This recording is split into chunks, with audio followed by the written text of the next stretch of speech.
Bonjour, donc je fais cette vidéo pour présenter le dernier logiciel que j'ai développé. Donc c'est un logiciel donc de débat. L'idée m'est venue en discutant avec un collègue qui essaie de développer des modes politiques alternatifs, qui a fait un site qui s'appelle Torée Dérivante, dont je vous mets le lien en description. Et donc en fait l'idée c'était que on a des gens qui sont pas d'accord sur une question, par exemple pour ou contre ceci ou cela. Ceux qui sont pour se mettre à gauche, ceux qui sont contre se mettre à droite. Et il me racontait l'idée, c'est que ceux de droite, un par un, ils disent quels sont leurs arguments pourquoi ils se sont mis à droite.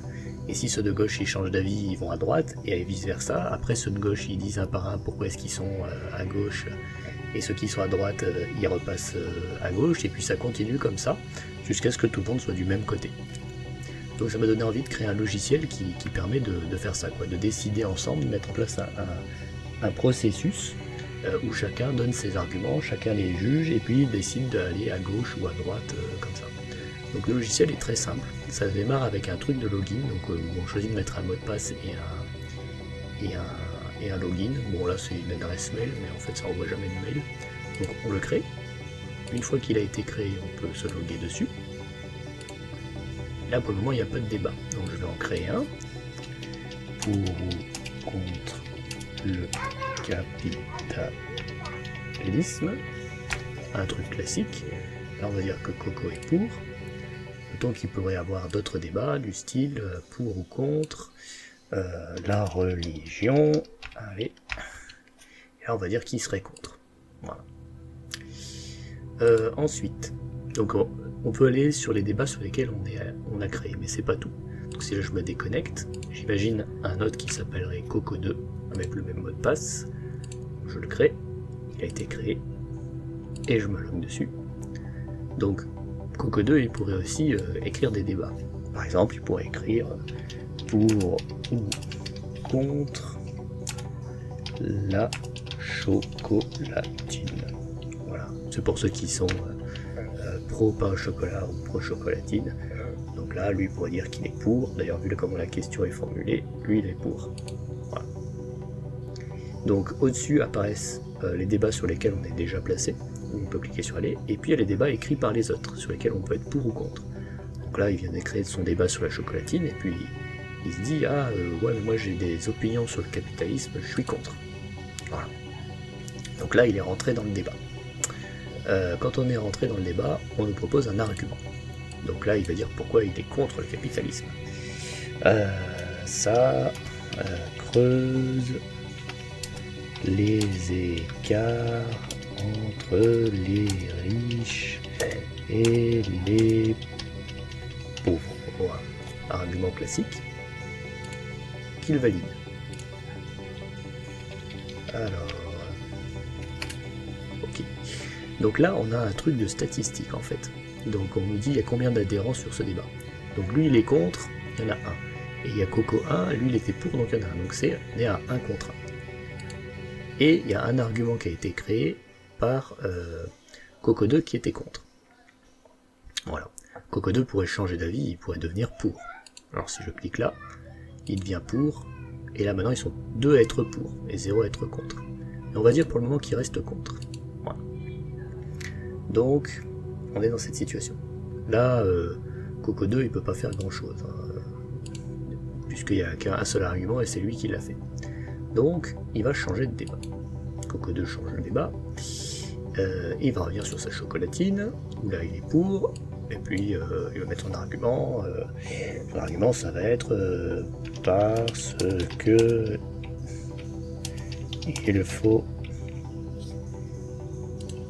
il faut savoir parler correctement. Voilà. En fait, les utilisateurs peuvent très bien être mesquins, hein, rien ne les empêche dans l'application. Donc il valide, il a fait son argument, qui a bien été pris en compte. Et puis voilà, là Coco 2, il a donné son avis, il est content, il s'en va. Et donc là il y a Coco 3 qui apparaît, et lui aussi il veut débattre. Il arrive là, lui il n'est pas trop pour créer des débats, donc il va aller se greffer sur des débats qui existent déjà. Donc par exemple, pour ou contre le capitalisme, allez, lui il dit qu'il est pour. Maintenant il y a 2 personnes pour le capitalisme et 1 personne contre. On lui propose d'argumenter, il va dire le libre échange c'est trop bien. Le libre échange c'est trop bien, c'est la liberté. Voilà, il valide, tac. Et là on commence à lui proposer des choses nouvelles. Donc, comme il y a des arguments qui ont été mis contre, on va lui proposer de noter ces arguments. Et donc là, on avait notre ami Coco2 qui avait dit par exemple, ça creuse les écarts entre les riches et les pauvres. Évidemment, tous les gens qui ont créé les arguments sont totalement, comment on dit, anonymes. Voilà, les arguments sont anonymes. Donc, on lui propose ces options suivantes. N'importe quoi, mais non, ouais, intéressant mais non, ça soulève des questions. Mais même il pourrait se convertir, il pourrait trouver l'argument tellement génial qu'il pourrait dire « Maintenant, je suis contre ». Bon là, ça n'a pas suffi à le convaincre. Mais il trouve que l'argument est pas trop mal, alors il va dire que ça soulève des questions. Voilà. Là, il n'a plus rien à faire. Donc il pourrait éventuellement revenir sur un autre débat, tiens, notamment la chocolatine, pour laquelle il est pour. On va lui donner son argument, il va présenter son argument. On a toujours dit comme ça, on a toujours dit comme ça. On a toujours dit comme ça. Paf. Voilà. Puis là, on lui propose rien, quoi. Alors il y a quand même 2 arguments.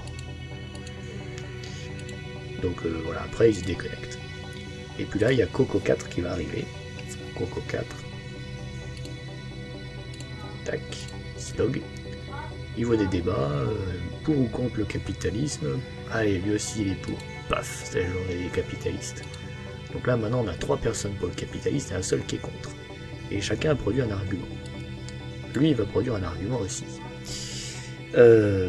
Ça s'autogère. Voilà. Je vais enlever l'accent. Ça s'autogère. Validé.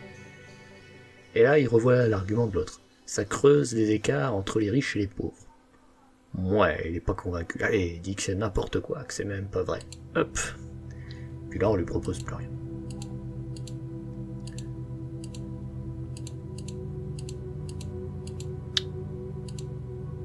On lui repropose un nouvel argument au bout d'un moment. Quand on a passé suffisamment, on a le droit de mettre des nouveaux arguments. Donc là, il va dire... voilà, notre argument pour le capitalisme. C'est quoi les trucs qui disent l'économie se développe plus vite. Voilà. Validé. Donc là on a encore un argument. C'est au stade suivant. Ah. Et là tout à coup on propose un truc nouveau. Donc comme il y a suffisamment d'arguments, maintenant tous les adhérents qui sont pour, on va leur demander de comparer les arguments qui ont été créés par leur faction. Donc, ils doivent regarder 2 arguments, le libre-échange c'est trop bien, c'est la liberté, l'économie se développe plus vite. Et ils doivent dire si ces arguments sont similaires ou pas similaires. Donc là, c'est pas similaire, donc on clique sur pas similaire. Et puis on passe au stade suivant, etc. Ah, et puis on nous repropose, l'économie se développe plus vite, ça s'autogère. Bon, pareil, c'est pas similaire, etc., etc., etc. Le libre-échange c'est trop bien, c'est la liberté, l'économie se développe plus vite, pas similaire, etc. Bon. Mais puis là, au hasard du cheminement, il en a marre d'être capitaliste un jour, et puis il s'est dit mais maintenant je suis contre le capitalisme. Paf, il passe contre. Et bien maintenant on va lui proposer tous les arguments qui ont été définis par les gens qui étaient pour. Voilà, si je mets à jour. Le libre-échange c'est trop bien, c'est la liberté. Ah, intéressant, mais bon. Ça s'autogère. Ouais, etc. Et puis il passe au suivant, etc. Jusqu'à ce qu'il les ait tous faits, et au bout d'un moment, on leur proposera plus, ou alors on lui proposera de créer des nouveaux arguments. Genre, la pollution, c'est la preuve que le capitalisme, ça gère que dalle. Paf. Voilà. Bon, là, il va Donc là du coup maintenant s'il passe, on va lui proposer de comparer plutôt des arguments contre, etc. Donc là il change de débat, éventuellement la chocolatine, lui aussi il est pour, il trouve que c'est trop bien la chocolatine, etc. Vous avez compris le principe. En gros on vous demande d'écrire des arguments, d'évaluer les arguments faits par... là tout le monde est pour. D'évaluer des arguments faits par d'autres personnes, et de comparer si les arguments sont similaires. Et comment ça marche en fait? Donc là par exemple il pourrait être convaincu et cliquer pour, et puis il repasserait pour.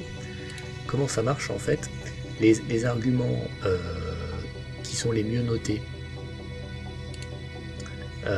sont ceux qui sont proposés le plus souvent aux utilisateurs. Les arguments qui sont déclarés similaires, s'il y a 4/5 de personnes qui le déclarent similaire au-dessus de 5 personnes, et ben ils sont fusionnés, c'est-à-dire le deuxième est supprimé et le premier est gardé. Et puis comme ça on a quelque chose de cohérent qui se forme, où on va avoir... excusez-moi, où on va avoir donc les gens qui au fur et à mesure des arguments vont passer pour ou passer contre, et où on va avoir que des arguments qui sont pas similaires, parce que par exemple il pourrait y avoir des trolls qui mettent pauvre con, devient capitaliste, puis il y en a qui pourraient mettre trou du cul, le capitalisme c'est cool, et puis bon après il pourrait y avoir un troisième mec intelligent qui dirait qui verrait les deux arguments, pauvre con machin et trou du cul machin, et il se dirait bon bah ça c'est similaire, donc ça permet d'évacuer les conneries de s'accumuler aussi. Donc voilà, à la fin on n'a que des arguments qui sont pas similaires et qui sont pertinents et qui sont systématiquement proposés à gauche comme à droite, et les gens ils peuvent avoir accès à tous les arguments, écrire leurs propres arguments, etc. C'est un travail collaboratif de débat, et ça doit permettre aux gens de se faire leur opinion au fur et à mesure et de la partager avec les autres. Voilà, ça a été entièrement développé avec React, je vous mets le lien vers cette application dans la description.